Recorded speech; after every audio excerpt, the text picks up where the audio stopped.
नमस्कार दोस्तों, सभी का स्वागत है विनर्स इंस्टीट्यूट के यूट्यूब चैनल पर। आप सभी का मैं उन्नति जैन सुबह की 8 बजे संडे की स्पेशल कक्षा में स्वागत करती हूं। उम्मीद है सभी लोग अपनी नींद से जाग चुके होंगे और संडे की मेहनत में भी लग चुके होंगे। सभी का स्वागत है, सभी को जय श्री महाकाल, राधे राधे, जय श्री कृष्णा और सबको सादर जय जिनेन्द्र। फटाफट दौड़ लगाकर की नींद खोलो और फटाफट क्लास में आ जाओ, क्योंकि क्लास संडे की स्पेशल वाली क्लास शुरू हो चुकी है।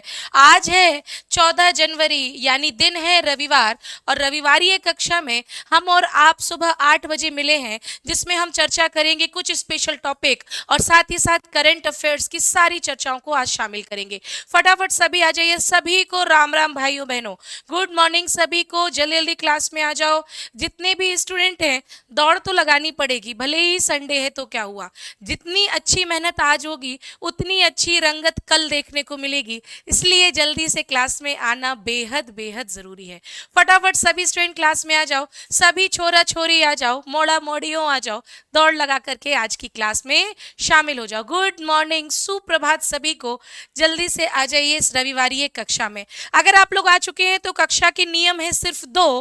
पहला नियम ये बोलता है कि आपको अपनी कक्षा में अटेंडेंस लगानी होगी, और अटेंडेंस लगाने के लिए वीडियो को लाइक करना होगा। इसी से मुझे पता चलेगा कि कितने स्टूडेंट हैं जो क्लास को सच में देखते हैं और करंट अफेयर्स को दिल से पढ़ते हैं। तो वो स्टूडेंट भी आ जाओ। दूसरा नियम बोलोगे मैडम, दूसरा नियम क्या है? तो दूसरा नियम सिर्फ इतना है कि युद्ध को लड़ने के लिए चाहिए होता है अस्त्र शस्त्र, उसी प्रकार करंट अफेयर्स पढ़ने के लिए चाहिए होते हैं आपकी करंट अफेयर्स की नोटबुक और पेन। तो उसको भी लेकर के बैठ जाइए। करंट अफेयर्स के नोट्स बनाना उतना ही जरूरी है जितना प्रतियोगी परीक्षा में पढ़ना और अभ्यास करना जरूरी है, इसलिए नोट्स पर थोड़ा सा विशेष ध्यान देना। ठीक है, तो फटाफट दोनों नियमों का पालन करिए। वीडियो को सभी लोग अपने संडे के दिन जल्दी से जल्दी फॉरवर्ड कर दीजिए, स्टोरी लगा दीजिए सब जगह, व्हाट्सएप हो गया, इंस्टा हो गया, फेसबुक हो गया, कि भाई रविवार को भी हम पढ़ते हैं और करंट अफेयर्स यहाँ पर विनर्स में हम पढ़ रहे हैं। सभी स्टूडेंट जो प्रतियोगी परीक्षा की तैयारी करें, विनर्स के प्रैक्टिस जोन को जल्दी से फॉलो कर लीजिए टेलीग्राम पर। साथ ही साथ द विनर्स इंस्टीट्यूट ऑफिशियल का टेलीग्राम चैनल है, जहां पे सारी यूट्यूब क्लासेस का आपको क्या मिलता है, तो पूरा पीडीएफ भी मिलता है, सारी एक्टिविटीज और जितना भी नोटिफिकेशन है वो सारा यहाँ पर आता है। पर इस क्लास के बच्चों को नोटिफिकेशन की जरूरत नहीं है, क्योंकि ये बच्चे सुबह 8 बजे उठते हैं और सीधे करंट अफेयर्स में दौड़े चले आते हैं। और अगर ऑफलाइन ले रहे होंगे तो क्लासेस के बाद आ जाते, पर आते तो हैं, ये तो तय है कि नहीं है तय? फटाफट जल्दी से आ जाओ। तो फिर शेयर जरूर कर देना। लाइकिंग में देख रही हूँ आ रहे हो धीरे धीरे उठ उठ के, पर अटेंडेंस नहीं लगा रहे हो। अटेंडेंस तो लगाना ही पड़ेगा रे। चलो, व्हाट्सएप पर भी विनर्स इंस्टीट्यूट है, यहाँ पे भी इसको फॉलो कर लो।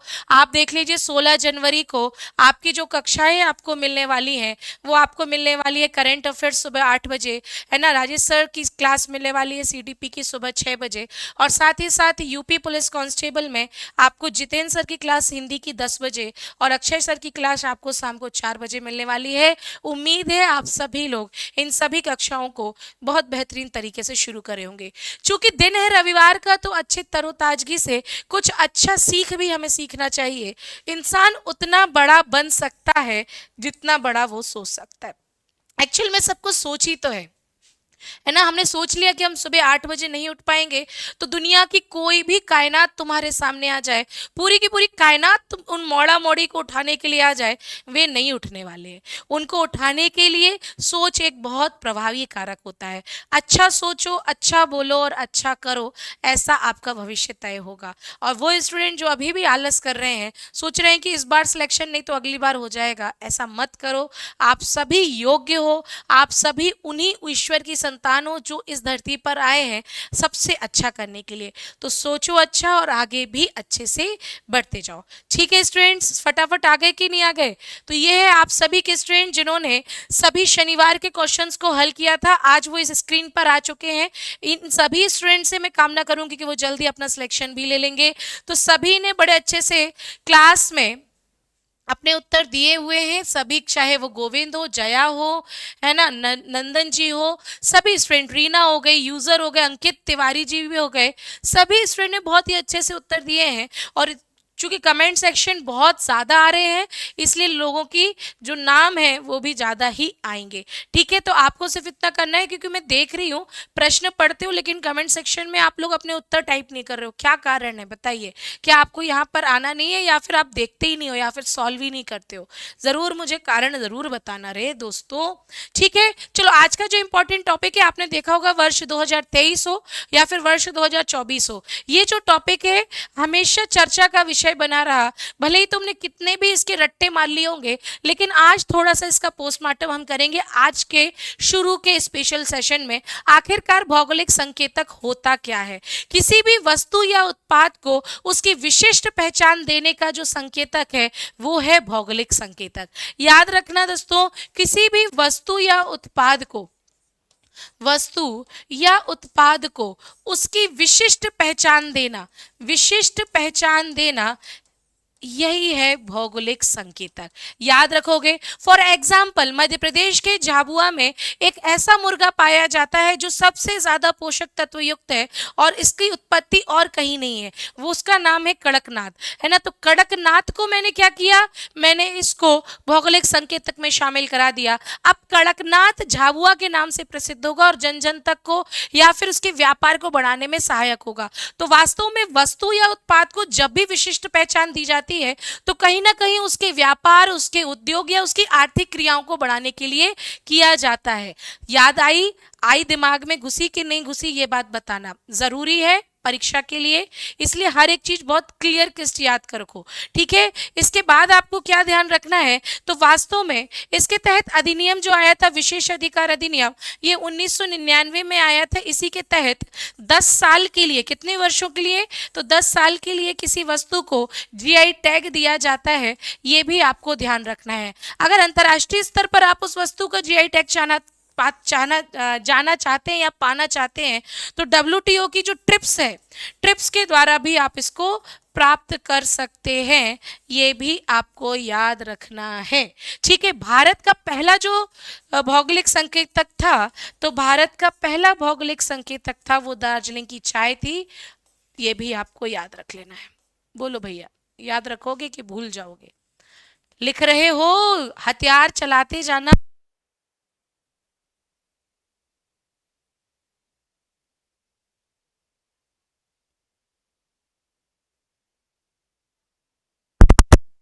थोड़ा सा क्लास को और आगे गति पहुंचाएंगे। मैं यहाँ पर लेके आई हूँ वर्ष 2024 में घोषित कुछ महत्वपूर्ण जीआई टैग। ये 2024 के ही है, 2024 के ही हैं, जो अभी मतलब पिछले 10 दिनों में या फिर पिछले 15 दिनों में ये महत्वपूर्ण घोषणाएं हुई थी, उनको थोड़ा सा ध्यान से देख लेना है। स्टार्ट करती हूँ मैं अरुणाचल प्रदेश से। अरुणाचल प्रदेश की 3 जो वस्तुएं हैं उसको जियोग्राफिकल या फिर भौगोलिक संकेतक में शामिल किया गया है। ठीक है, ऐसे स्टूडेंट जो बाद में आए हैं वो सोच रहे होंगे ये हो क्या रहा है, तो ये रविवार है और रविवार को बाकी सभी लोग सो कर के मनाते हैं और हम स्पेशल टॉपिक पढ़ते हैं। आज है संडे वाली कक्षा, संडे वाली स्पेशल कक्षा, और आज हम पढ़ रहे हैं भौगोलिक संकेतक का एक स्पेशल एपिसोड या फिर स्पेशल चर्चा। इसके जस्ट बाद में करंट अफेयर्स के कुछ क्वेश्चन पढ़ाऊंगी, तो दिल को थामे रखना और नोट्स को लिखते रहना। ठीक है सभी, और जितने भी स्टूडेंट लेट आए, मैं देख रही हूँ वीडियो लाइक नहीं हो रहा है। अटेंडेंस के बिना किसी भी क्लास में कैसे पढ़ोगे, अटेंडेंस तो लगाना अति आवश्यक है। और अगर आपको अच्छा लग रहा है करंट अफेयर्स, तो फिर इतना प्रोत्साहन देना तो बनता है, और इससे अच्छा शेयर कर दोगे तो वाह वही भाव हो जाएगा, है कि नहीं। तो हस्तनिर्मित कालीन जो है वो अरुणाचल प्रदेश का जियोग्राफिकल इंडेक्स यानी कि भौगोलिक संकेतक में शामिल हुआ। वांचो लकड़ी और आदि केकर यानी अदरक को भी अरुणाचल प्रदेश के भौगोलिक संकेतक में शामिल हुआ। ये है हाथ से बना हुआ कालीन, ये है वांचो लकड़ी से बनी हुई शिल्पकला, और ये है अदरक जो कि अरुणाचल प्रदेश में भौगोलिक संकेतक में शामिल हुआ है। इसी 2024 में आए हैं भौगोलिक संकेतक, और इसी वर्ष आपको परीक्षा में देखने को मिलेंगे। अचरज की जरूरत नहीं है, हम रोज सुबह 8 बज के उठ करके मेहनत कर रहे हैं। ठीक है, साथ ही साथ बात करते हैं पश्चिम बंगाल में। तो पश्चिम बंगाल में भी जो है भौगोलिक संकेतकों की घोषणा हुई है, उनको भी थोड़ा सा देख लेते हैं। तांगेल साड़ी, गरद साड़ी और कोरियल साड़ी, ये 3 प्रकार की साड़ियों को पश्चिम बंगाल की भौगोलिक संकेतक जीआई टैग मिला है। कलउत नूनिया चावल, चावल का एक प्रकार हो गया, रामधुनी चावल और सुंदरबन का जो शहद है, ये भी भौगोलिक संकेतक में शामिल हुआ है। थोड़ा सा प्यार से पढ़ोगे तो कुछ भी चीज कठिन नहीं है, और थोड़ा सा घूर के पढ़ोगे ये क्या हो रहा है तो हर चीज कठिन है। वो तुम्हारे ऊपर है कि नहीं है? सभी दोस्त जितने भी छोरा छोरी और मोड़ा मोड़ी कक्षा देख रहे हैं, फटाफट से जल्दी बताओ कि आ रही बात समझ में कि नहीं आ रही है। ऊपर से तो नहीं निकल रही है, निकल रही हो तो रोक लेना हाथ से, रुक जाएगी। ठीक है, बाबू सोना भी है, चलो ठीक है बाबू सोना, आप भी पढ़ रहे हो तो आप भी बढ़िया तरीके से बता दो। ये 2024 की बता रही हूँ, ऐसा नहीं है कि पश्चिम बंगाल में सिर्फ इतने ही जीआई टैग है, ऑब्वियस सी रीजन है, पर चूंकि करंट अफेयर्स की क्लास है तो अभी तक जितने घोषित हुए हैं 2024 में वो डिस्कशन कर रहे हैं, ये बात आपको ध्यान में रखना है। ठीक है, साथ ही साथ गुजरात में कच्ची खेरूक यानी खजूरे को भी यहाँ पर जीआई टैग में शामिल किया गया है। जम्मू कश्मीर में पश्मीना पहले घोषित हो चुका है, तो वो तो पुराना हो गया कि, लेकिन नया नया ताजा ताजा है।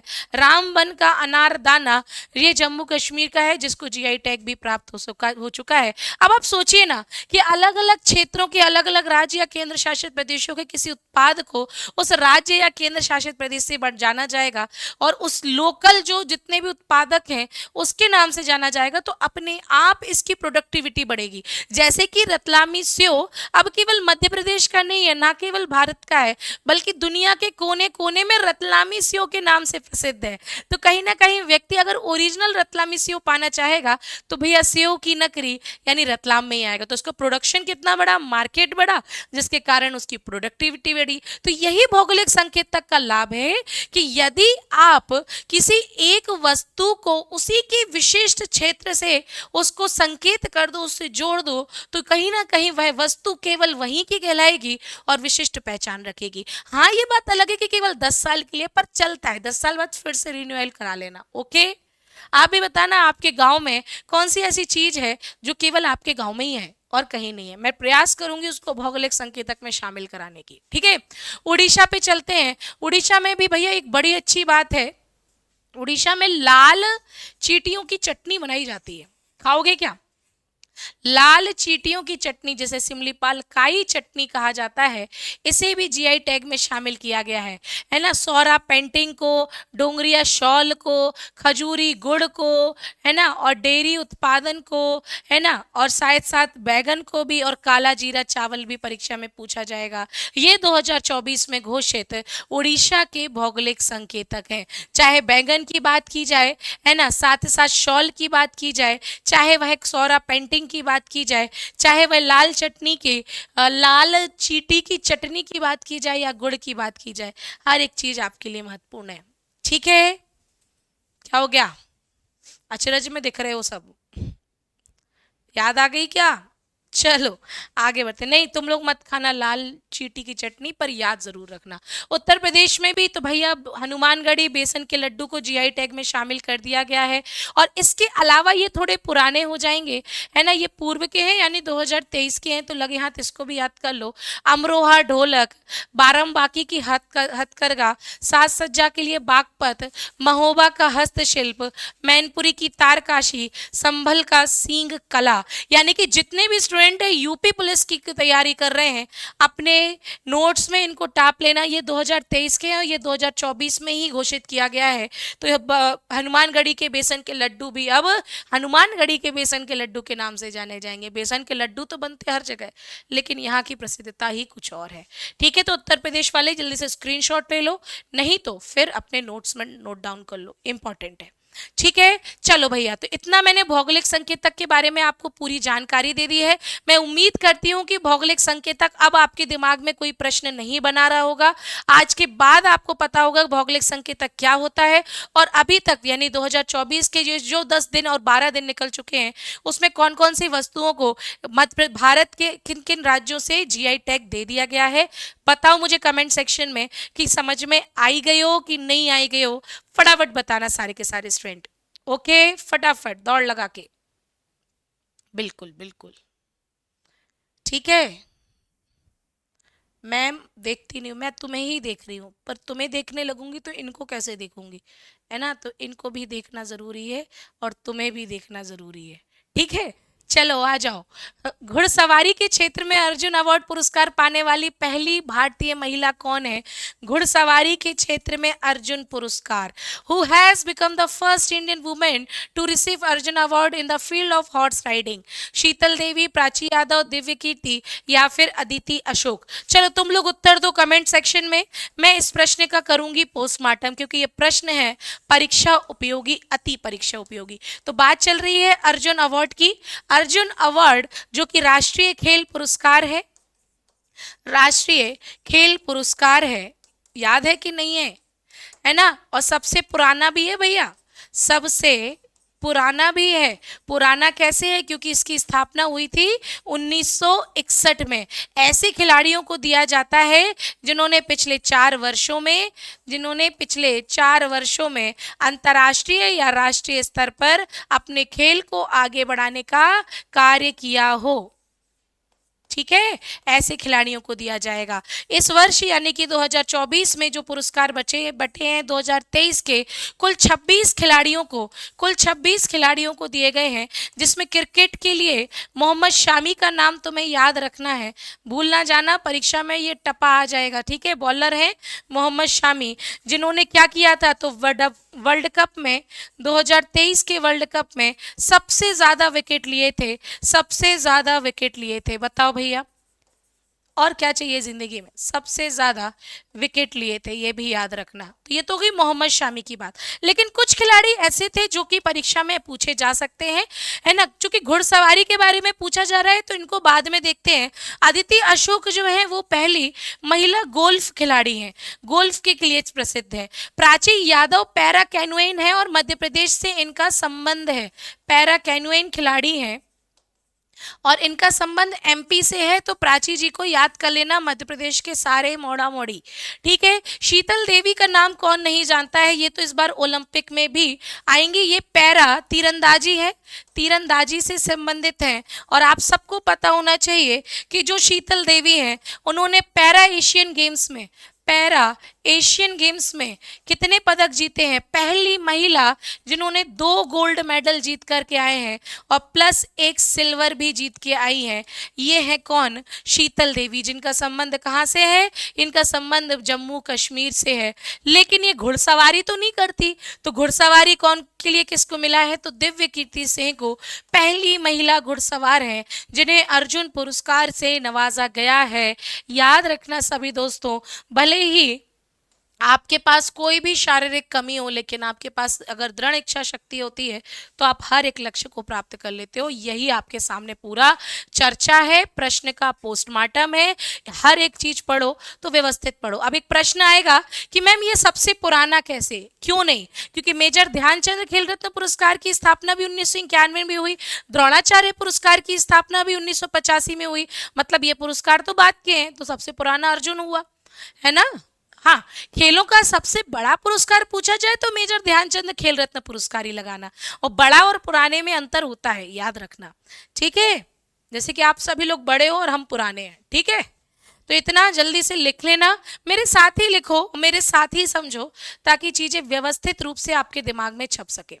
ऑल राइट, कमेंट सेक्शन में सभी स्टूडेंट बताना कि चीजें समझ में आई कि नहीं आई, दिमाग में गया कि नहीं गया। ठीक है, चलिए आगे बढ़ते हैं। सेकंड क्वेश्चन है, भारत के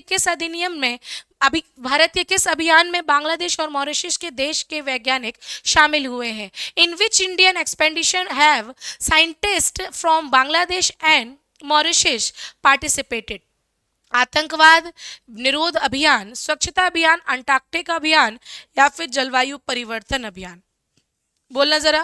फोटो तुम्हारे सामने है तो मुझे लगता है फोटो से भी उत्तर दे सकते हो, है ना? नहीं तो विकल्प तो है। चलो तुम जब तक कोशिश करो, मैं करती हूँ तुम्हारा एक काम जो कि इम्पोर्टेंट है, वो है आपका प्रश्न का पोस्टमार्टम करना। तो थोड़ी सी जानकारी लेके चलो। जानकारी ये है आपके साथ, जानकारी ये है अभी आपके साथ कि भारत ने अंटार्कटिका में भी अपना अभियान शुरू किया है। भारत ने अंटार्कटिका में भी अपना अभियान शुरू किया। अंटार्कटिका अभियान के नाम से ये जाना जाता है।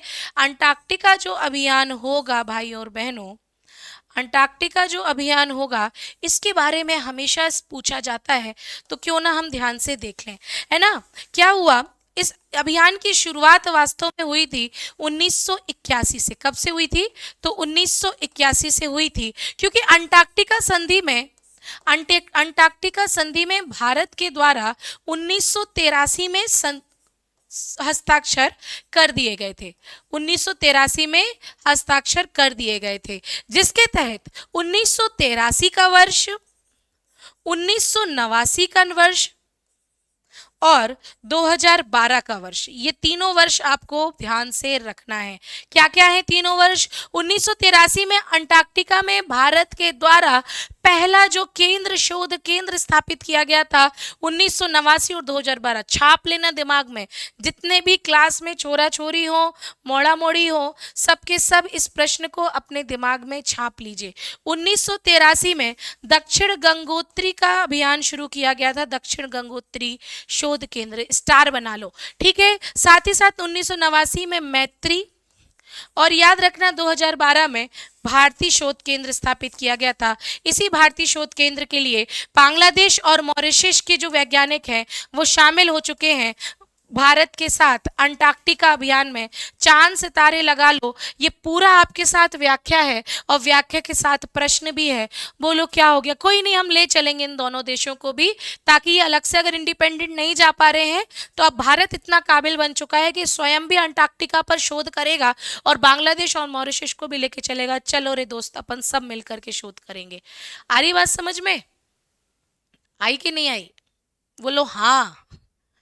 ठीक है, जो ऑफलाइन वाले स्टूडेंट होंगे वो उससे आधे ही होंगे, बोलो हाँ, क्योंकि आपका हाँ बोलना जरूरी है मेरे आगे बढ़ने के लिए। आ रही बात समझ में। चलिए तो आगे बढ़ते हैं क्वेश्चन 3 पर। भारतीय नौसेना का बहुराष्ट्रीय अभ्यास मिलन 24 का आयोजन कहाँ किया जाएगा। Where will the Indian navy's multinational exercise Milan 24 be organise. Visakhapatnam, Kochi, Chennai या मुंबई। फोटो मत देखो, मैं इसको छुपा लूं, नहीं तो तुम फोटो देख के उत्तर दे देते हो। चलो चलो तुम दो, मैं थोड़ा सा इसकी व्याख्या करने में व्यस्त हूँ, ठीक है। तो याद रखना, मिलन अभी आधा अधूरा है, मिलन अभी आधा अधूरा है। तो मिलन 2024 का जो अभियान है वो किसका अभियान है, तो ये 19 वायुसेना का अभियान है, यह नौसेना का अभियान है, समुद्री सेना या नौसेना का अभियान है, याद रखना। फिर दूसरी बात याद रखना, वास्तव में ये कौन सा अभियान है, तो 1995 में जो भारत सरकार के द्वारा जो लुक ईस्ट पॉलिसी आई थी, लुक ईस्ट नीति, पूर्व की ओर देखो नीति आई थी, उसी का विस्तार रूप है, जिसके अंतर्गत जिसके अंतर्गत 4 देशों के द्वारा यह काम किया जाएगा। इंडोनेशिया हो गया, थाईलैंड हो गया, ठीक है, श्रीलंका हो गया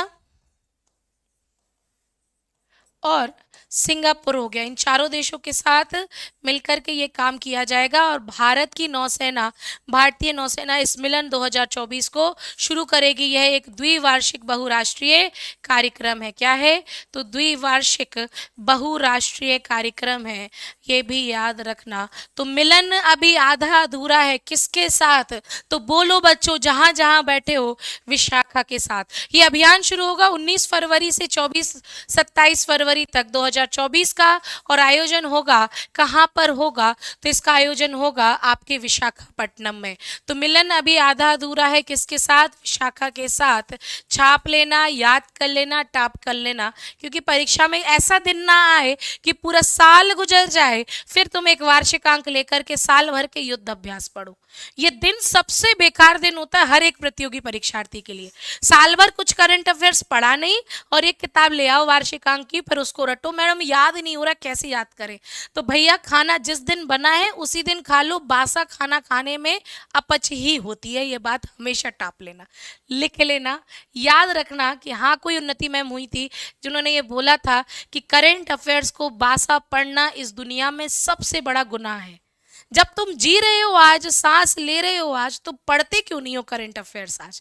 क्यों हम बासा करंट अफेयर्स पढ़ते हैं? क्योंकि परीक्षा, क्योंकि बोले कि मैम कौन पढ़े, एक आती तो है किताब पढ़ लेंगे? नहीं, खुद से तैयार करो। डेली हम मिल ही रहे हैं सुबह 8 बजे, तैयार करो। संडे का डोज यही है जो मैंने आज आपको बोला है, गुनाह मत करना, खाना है तो ताजा खाओ, करंट अफेयर्स है तो करंट में ही लो, है ना, बाद में नहीं। ठीक है, आई समझ में?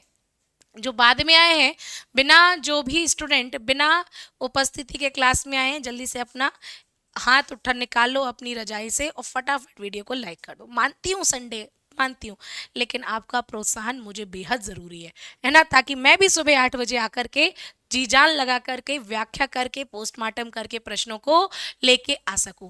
जागरेव ओपन 2024 कुश्ती टूर्नामेंट में किस भारतीय पहलवान ने 57 किलोग्राम कैटेगरी में गोल्ड मेडल जीता है?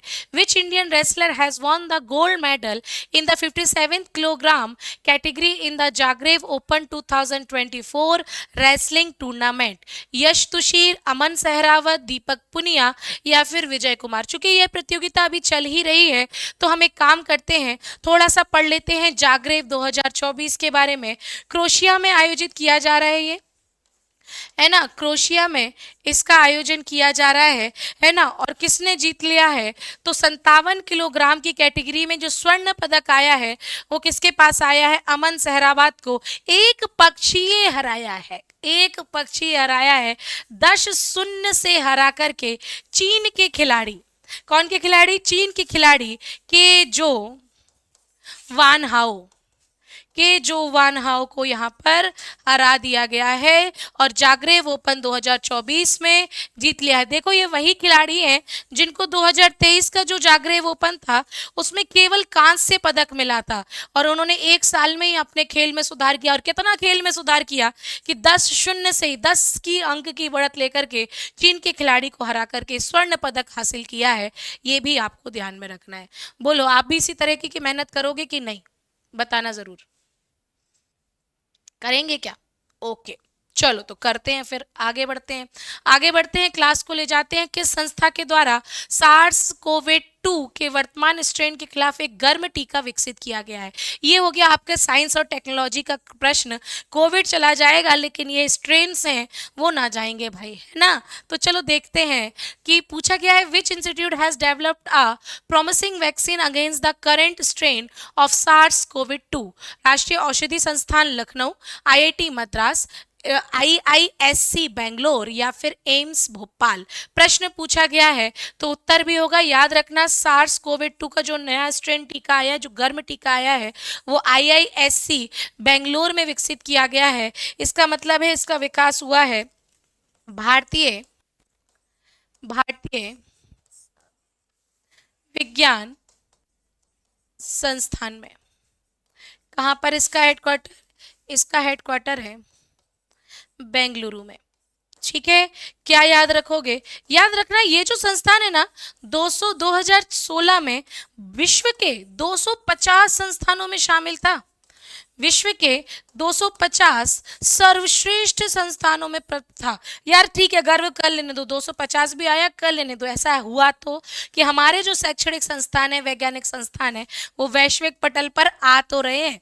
ठीक है, इसकी स्थापना कब की गई थी? तो ये स्थापना याद रखना, इसका जो गठन किया गया था वो 27 मई 1909 को किया गया था, है ना। किसके द्वारा किया गया था? तो संस्थापक का नाम भी याद रखना, इसके संस्थापक थे जमशेदजी टाटा।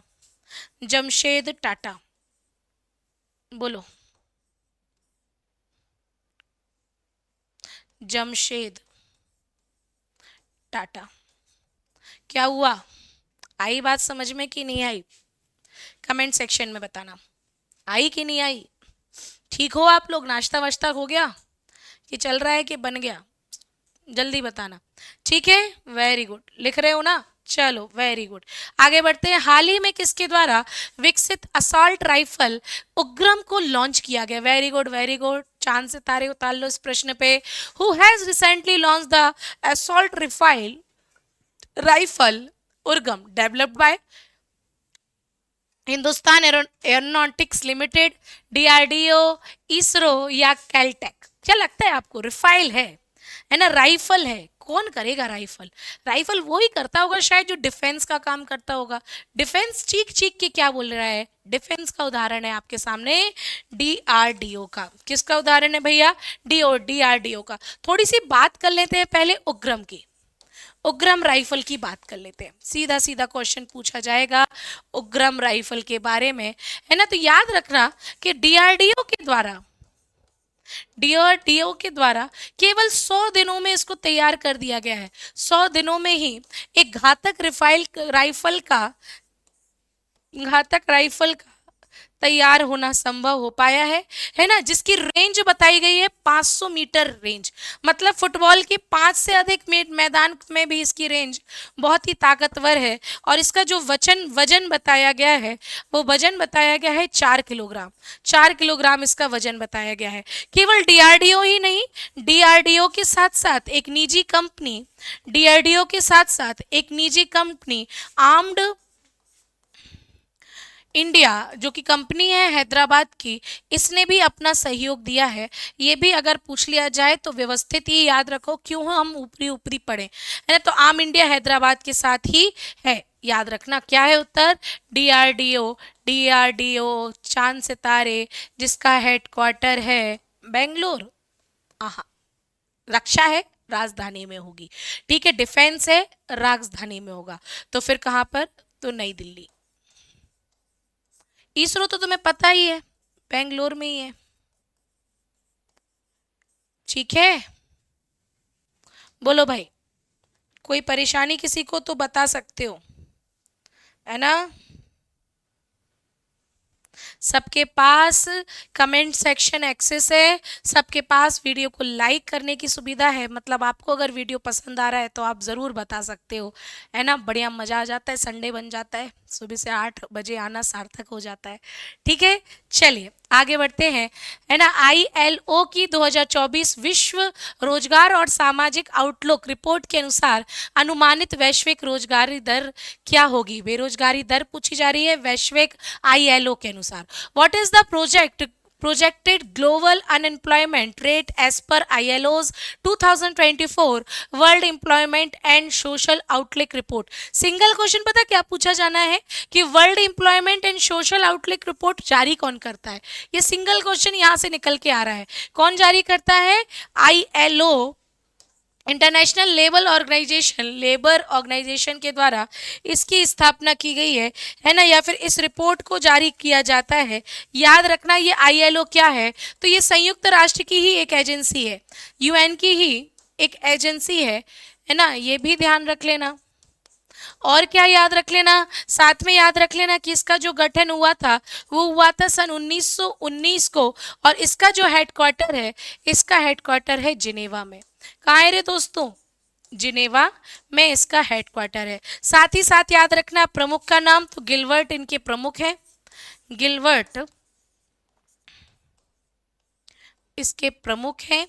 और 1969 में आईएलओ को शांति का नोबेल पुरस्कार भी दिया गया था।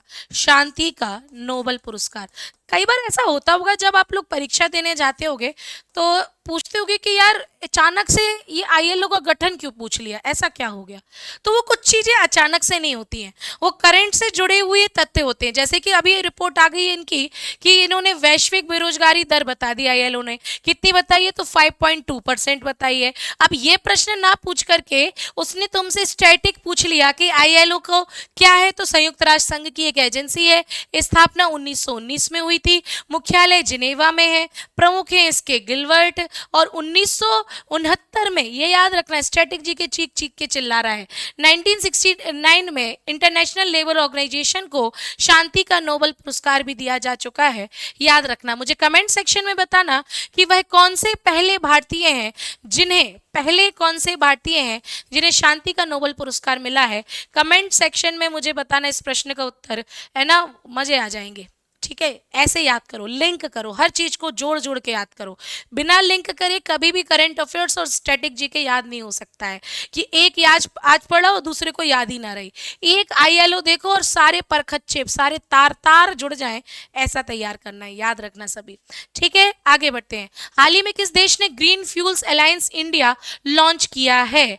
Which country has recently launched Green Fuels Alliance India, that means GFAI।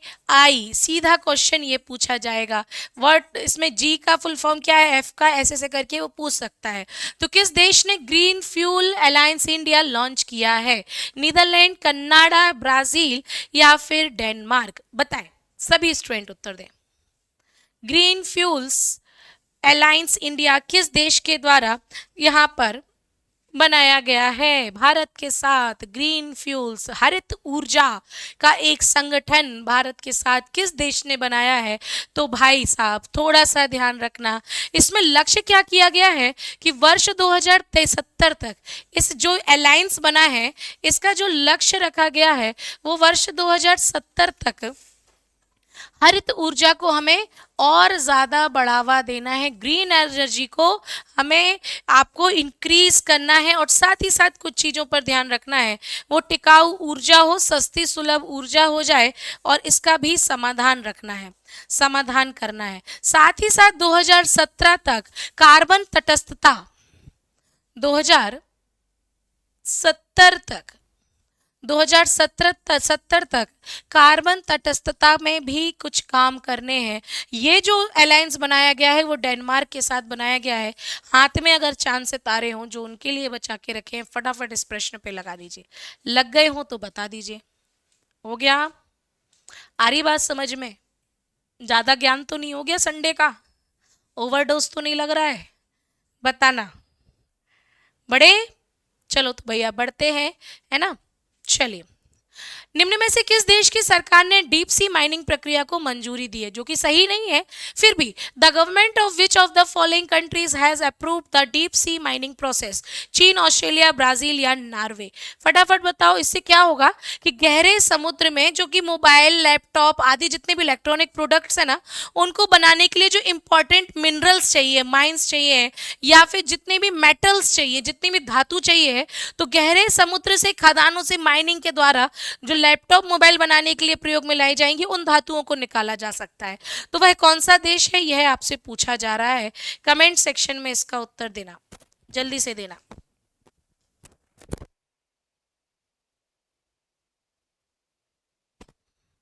चलिए बताना, कौन सा देश है वो? हाँ जी, वह देश है नॉर्वे। नॉर्वे की संसद का नाम पूछा जाता है स्टोटिंग।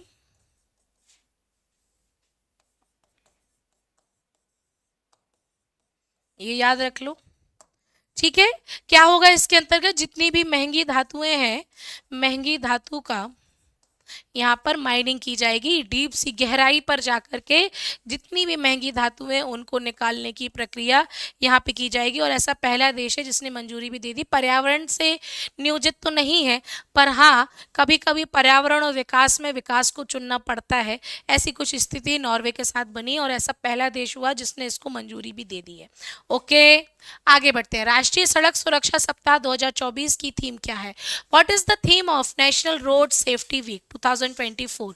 जल्दी से बोलो, वो सभी स्टूडेंट उत्तर देना जरा। बिना हेलमेट के गाड़ी चलाने वालों, ट्रैफिक सिग्नल पे पुलिस को देख करके भाग जाने वालों, 3 जन बैठते हैं गाड़ी पे और जैसे ही सिग्नल पे पुलिस वाला दिखता है तुरंत 3 के 1 हो जाते हैं और बाकी 2 पैदल चल रहे होते हैं। जरा जागरूक जितने भी हैं जल्दी से उत्तर दो कि क्या है उसकी थीम, सड़क सुरक्षा सप्ताह 2024 की theme. What is the theme of national road safety week 2024? सड़क सुरक्षा जीवन रक्षा, सड़क दुर्घटना और आप सड़क सुरक्षा नायक बने, और स्वच्छता व सड़क सुरक्षा। बताएंगे, बोलो बोलो बोलो जल्दी से। राष्ट्रीय सड़क सुरक्षा सप्ताह क्या पता है कि कब से कब मनाया जाता है? ये मनाया जाता है 11 जनवरी से 17 जनवरी का एक सप्ताह है, जो कि केवल सड़क सुरक्षा के लिए डेडिकेट किया गया है। पहली बार कब मनाया गया था? पहली बार मनाया गया था 1989 में। ठीक है। सड़क सुरक्षा नीति कब आई थी? सड़क सुरक्षा नीति 2010 में आई थी। और क्या है इस बार का, भूल गए क्या नायकों? जितने भी सड़क सुरक्षा के नायक हैं, ये है सड़क सुरक्षा नायक बने। ये है 2024 की थीम। मैं इस प्रश्न के साथ आप सबसे उम्मीद करती हूँ कि जितने भी लोग टशन में या फिर शो ऑफ करने के लिए बहुत तेज तेज गाड़ियाँ चलाते हैं, बिना हेलमेट के, बिना लाइसेंस के, बिना गैर कानूनी तरीके से चलाते हैं, बस इतना ध्यान रखना कि जिन्होंने तुम्हें ये गाड़ी दी है, जिन्होंने तुम्हें ये शरीर दिया है, वो तुम्हारा घर पे इंतजार कर रहे होते हैं। तो अपनी तुम्हारे लिए कोई केयर नहीं है चलेगा, लेकिन उनकी केयर करो, है ना। उनको थोड़ा ध्यान रखो कि वो तुम्हारे लिए इंतजार करें। उन गाड़ी मिट जाए ना, उनको कोई दुख नहीं होगा, वो फिर से आ जाएगी, लेकिन तुम मिट जाओगे ना छोरो, तो बहुत दुख होगा। तो छोरियों को देख करके गाड़ी भगाने वालों, अगर जिंदगी भर शादी करना है तो गाड़ी थोड़ा धीमे चलाया करो। आ रही बात समझ में? आ रही ना? मैं आपसे नहीं बोल रही, मैं तो उनसे बोल रही हूँ जो तेज चलाते हैं। आप तो बहुत मासूम बच्चे हो, और मासूम लोग तो गाड़ी ही नहीं चलाते हैं, है कि नहीं? चलो तो बढ़े आगे, आगे बढ़ते हैं। Entering land ports in India report किसने जारी की है? Who has release the report entering land ports in India? ये सिंगल क्वेश्चन है। ELPI रिपोर्ट, ELPI रिपोर्ट किसके द्वारा जारी की गई है? तो देखो सीधी सी बात है, भूमि बंदरगाह किसके द्वारा? तो भारतीय भूमि बंदरगाह प्राधिकरण के द्वारा एंडरिंग लैंड पोर्ट्स रिपोर्ट को जारी किया गया है। हाँ जी जी दोस्तों, भारतीय भूमि बंदरगाह प्राधिकरण, ये वही है जिसका गठन किया गया है 2012 में। ठीक है। जिसका जो विषय है, जाकि या कि बोला जाए प्रमुख लक्ष्य है, वो है वसुधैव कुटुंबकम, वसुधैव कुटुंबकम। ठीक है। साथ ही साथ याद रखना ये एक सांविधिक निकाय है, संविधिक निकाय है, ये भी याद रखना। आदित्य मिश्रा इसके प्रमुख हैं। किसके? भारतीय भूमि बंदरगाह प्राधिकरण के।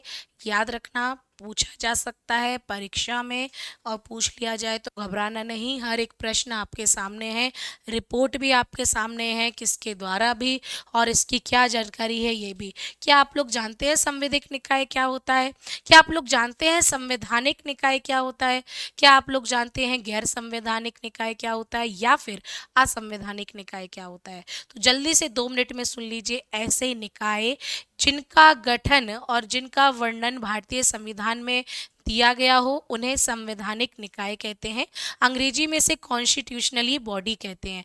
जैसे कि निर्वाचन आयोग हो गया, वित्त आयोग हो गया, है ना, नियंत्रक एवं महालेखाकार परीक्षक यानी CAG हो गया। इन सब का वर्णन चूंकि कॉन्स्टिट्यूशन में अलग अलग अनुच्छेद में है, इसलिए इसे संवैधानिक कॉन्स्टिट्यूशनरी बॉडी कहा जाता है।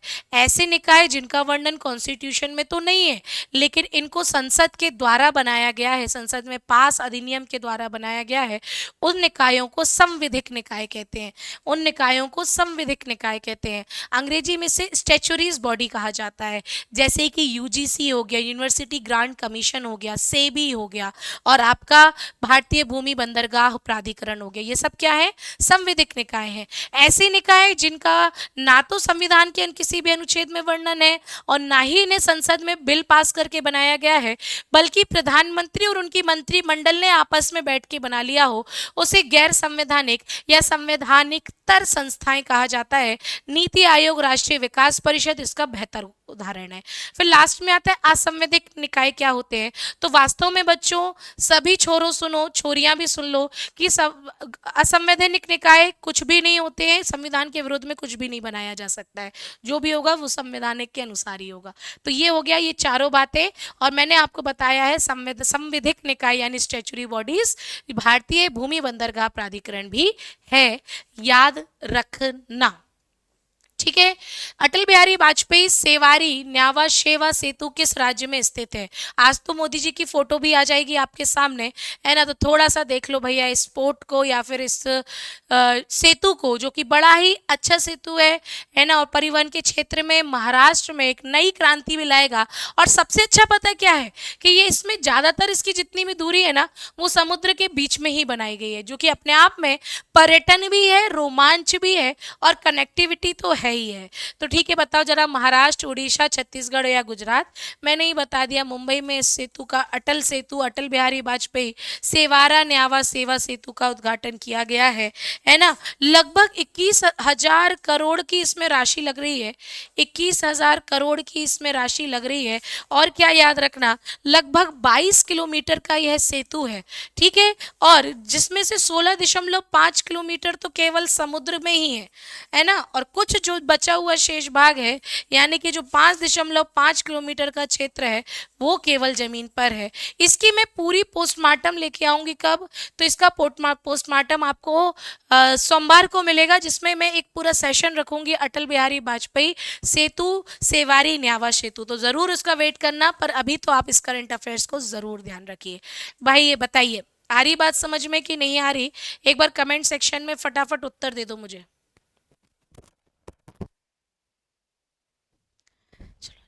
ठीक है, चलो भैया, आपसे पहले टेक्निकल भैया उत्तर दे रहे हैं आज, है ना। बताओ भाई, वो भी तैयारी कर रहे हैं एग्जाम, सब लोग कमेंट सेक्शन में उनको ऑल द बेस्ट बोल दो जल्दी से फटाफट। वो भी परीक्षाओं की तैयारी कर रहे हैं और आप भी तैयारी कर रहे हो, सब पढ़ रहे हैं भाई साहब। किस राज्य सरकार ने $1 ट्रिलियन की अर्थव्यवस्था हासिल करने के लिए एक रोड मैप जारी किया है? Which state government has released the road map to achieve $1 trillion economy? Photo देख पा रहे हो तो उत्तर आ जाएगा, और नहीं देख पा रहे हो तो बता दो। करंट अफेयर्स ही अच्छा रोड मैप जारी किया है, हर एक राज्य को जारी करना चाहिए, बड़ा सोचने से ही तो बड़ा मिलता है। अब भी अपन ने कोट पढ़ा था, है ना, उत्तराखंड, तमिलनाडु, हरियाणा या झारखंड $1 ट्रिलियन की अर्थव्यवस्था हासिल करने का रोड मैप जारी किया है तमिलनाडु ने। तमिलनाडु सरकार के जो मुख्यमंत्री हैं वो है M.K. Stalin. M.K. Stalin Tamil Nadu के मुख्यमंत्री हैं, इनके द्वारा ये रोड मैप जारी किया गया है, जिसमें बताया गया है कि 2023 में यह जारी किया गया है, और 2030 तक, 2024 में जारी और 2030 तक को इसको पूरा करना है। उम्मीद है ये राज्य इस लक्ष्य को पूरा कर ही लेगा, ठीक है। एक्चुअल में ये घोषणा कहाँ की गई? तो एक्चुअल में चेन्नई में चल रहा है global investors meet, global investors meet summit चल रहा है, तो इस इन्वेस्टर्स मीट में ये घोषणा की गई है, तो ये भी याद रखना। ग्लोबल इन्वेस्टर्स मीट में ये घोषणा की गई, तमिलनाडु $1 ट्रिलियन की अर्थव्यवस्था को हासिल करना चाहता है। क्या लगता है मध्य प्रदेश कर पाएगा $1 ट्रिलियन? बताना जरा, ठीक है। चले, है उस कृषि से भी संपन्न है, ऑटोमोबाइल से भी संपन्न है, समुद्री सीमा भी है, तो विदेशी व्यापार भी हो सकता है। तो लक्ष्य रखना कोई गलत नहीं है, क्योंकि सारी जितने फैक्टर्स हैं वो काम है ना, एप्लीकेबल है। क्वेश्चन नंबर है 14, ध्यान से देखो। हाल ही में जारी हैंडले पासपोर्ट इंडेक्स 2024 में भारतीय पासपोर्ट में कौन सा स्थान प्राप्त किया है? What position has the Indian passport achieve in the recently release handle passport index 2024? 65वां, 70वां, 80वां या 85वां? थोड़ा सा एक बात ध्यान से सुनना आप सभी स्टूडेंट, बात क्या सुननी है आपको, कि ये सुनना है कि आप सोचोगे कि मैम ये हैंडले पासपोर्ट बार बार रिपोर्ट क्यों दे रहा है, तो गलती तुम्हारी नहीं है कि तुम ऐसा सोच रहे हो। एक्चुअल में है क्या कि ये जो हैंडले पासपोर्ट है, हैंडले पासपोर्ट जो इंडेक्स है, वास्तव में ना, पासपोर्ट जो इंडेक्स है वास्तव में वो वर्ष में 4 बार जारी किया जाता है, 4 बार इसकी रिपोर्ट आती है। इसको क्वार्टरली आएगी तो Q1, Q2, Q3 और Q4 के नाम से जाना जाता है। 2024 की जो रिपोर्ट आई है ना, 2024 की रिपोर्ट आई है, ये संबंधित है देश के पासपोर्ट कितने मजबूत है इस बात पर, पासपोर्ट की मजबूती, स्ट्रॉन्ग कितना है, इस बात पर यह जो रिपोर्ट जारी करता है। अगर प्रथम स्थान की बात की जाए तो इस बार जो प्रथम स्थान आया है वो फ्रांस को इसने प्रथम स्थान दिया है, ये याद रखना 2024 की रिपोर्ट के अनुसार। सेकंड पोजीशन इसने इटली को दी है, ये भी ध्यान रखना, और थर्ड पोजीशन इसने जर्मनी को दी है, ये भी याद रखना। अब आप पूछोगे कि मैम ये और बता दो कि सबसे लास्ट में कौन है, तो सबसे लास्ट में वही होगा जहां पर देखने के लिए जाने के लिए कोई तैयार नहीं है ना। अफगानिस्तान सबसे लास्ट में है। तुम्हें पाकिस्तान का जानना है तो पाकिस्तान का भी जान लो, पाकिस्तान का पासपोर्ट होना या ना होना एक ही बात है। 141वां स्थान है पासपोर्ट का, कहां पर, पाकिस्तान का, याद रखना, ठीक है। और इसका 104वां स्थान है और लास्ट, ठीक है। अब भारत की पोजीशन ठीक है नहीं है, पर 80वां स्थान है, ये भी ध्यान रख लेना, ठीक है। देश के पासपोर्ट कितने स्ट्रांग हैं, वीजा के क्या प्रावधान है, ये सारी चीजें इसमें आती हैं। आज के सेशन का लास्ट क्वेश्चन आपके सामने स्क्रीन पर ये रहा, कितने लाख रुपए का है, तो 10 लाख रुपए का प्रश्न है। यानी कि आज के संडे की स्पेशल क्लास में आपके जो वीडियो लाइकिंग की जो मैं आज टारगेट रख रही हूँ, सोमवार आते आते 2000 लाइक हो जाने चाहिए वीडियो पे। ये आप सभी स्टूडेंट, जितने भी स्टूडेंट देख रहे हैं उनके लिए है, क्योंकि वीडियो तो सब देखते हैं पर अटेंडेंस लगाना भूल जाते हैं, तो अटेंडेंस जरूर लगा लिया करो। हाल ही में राष्ट्रीय मानव तस्करी जागरूकता दिवस कब मनाया गया है? When was national human trafficking awareness day celebrated recently? 11 जनवरी, 12 जनवरी, 13 जनवरी या फिर 14 जनवरी? जल्दी से बता दो इस प्रश्न का उत्तर भी कि कब मनाया जाया है। तो भैया ये 11 जनवरी को मनाया गया, जिसकी शुरुआत हुई थी 2017 से।